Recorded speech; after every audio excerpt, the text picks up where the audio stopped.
তো দেখো আজকে WBPSCর মিসলেনিয়াস রিক্রুটমেন্টের ফর্ম বেরিয়েছে। এটা খুব ভালো এক্সাম একটা, পিএসসির মাধ্যমে হয়। এই পরীক্ষাটা কিভাবে হয় যদি একটুখানি দেখো, আমি কিছু এখানে নিয়ে এসেছি ইনফরমেশন তোমাদের জন্য, যেটা অবশ্যই তোমাদের উপকারে লাগবে। রেজিস্ট্রেশন ডেট অর্থাৎ ফর্ম ফিল আপ করতে পারবে 30শে এপ্রিল থেকে 20 মে পর্যন্ত।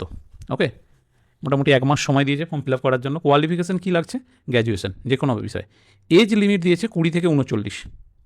এই এজ নিয়ে এখানে আরেকটা জিনিস খুব সুন্দর দিয়েছে, সেটা হচ্ছে 20 থেকে 39 বছর বয়স হলেও যাদের ডেট অফ বার্থ 2/1/1985 এর পরে 2/1/1985 থেকে 1/1/2004 এর মধ্যে যাদের এজ, তো আমি দেখতে পাচ্ছি 39 এখানে লিখলেও যাদের 41 এজ তারাও কিন্তু এক্সাম দিতে পারবে। তো এর জন্য এখানে একটু কিছু রিল্যাক্সেশন দিয়েছে। আচ্ছা, সিলেকশন প্রসেস কীভাবে হয়? সিলেকশন প্রসেস হচ্ছে প্রিলি এক্সাম হয়, একটা ফাইনাল এক্সাম হয়, আর একটা ইন্টারভিউ হয়, পার্সোনালিটি টেস্ট। তো সিলেকশন প্রসেসটা আমরা যদি দেখি, প্রথমে যে প্রিলি পরীক্ষা হয় সেটা হচ্ছে 150 নম্বরের পরীক্ষা। জেনারেল স্টাডিজ থেকে কোশ্চেন আসে 75, এর থেকে বলে দেওয়া উচিত সায়েন্স থেকে কোশ্চেন আসে 25টা, আর অন্যান্য সাবজেক্ট থেকে আসে 25টা। অন্যান্য সাবজেক্ট মানে হিস্ট্রি, জিওগ্রাফি, অন্যান্য সাবজেক্ট থেকে আসে 50টা। সায়েন্স থেকে 25টা, অন্যান্য সাবজেক্ট থেকে কোশ্চেন আসে 50টা। আর এরিথমেটিক মাধ্যমিক লেভেলের অঙ্ক আসে 25টা, 50 নাম্বার। তাহলে টোটাল 200 মার্কসের এক্সাম।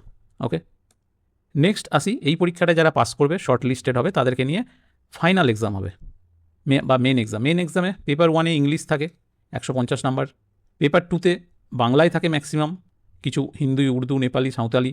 তো আমরা যারা ওয়েস্ট বেঙ্গলে আছি ম্যাক্সিমাম 90%, 95% বাংলায় নেয়, এটাও 150 নাম্বারের।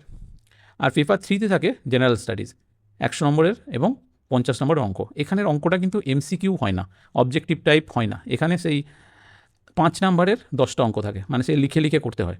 ওকে, তাহলে টোটাল 450 নম্বরের পরীক্ষা। আর এই 3টে পরীক্ষায় কিন্তু একদিনেই হয়, আলাদা আলাদা দিন না, একদিনেই হয়। নেক্সট, তো মোটামুটি সব ইনফরমেশন দেওয়া হয়ে গেল। তো যাদের গ্র্যাজুয়েশন করা আছে তারা এই পরীক্ষাটায় ফর্ম ফিল আপ করতে পারো। খুব ভালো, এটা একটা পোস্ট, অনেকগুলো পোস্টের জন্য পরীক্ষা নেওয়া হয়। আরও যদি কিছু জানতে চাও তাহলে কমেন্ট বক্সে কমেন্ট করো।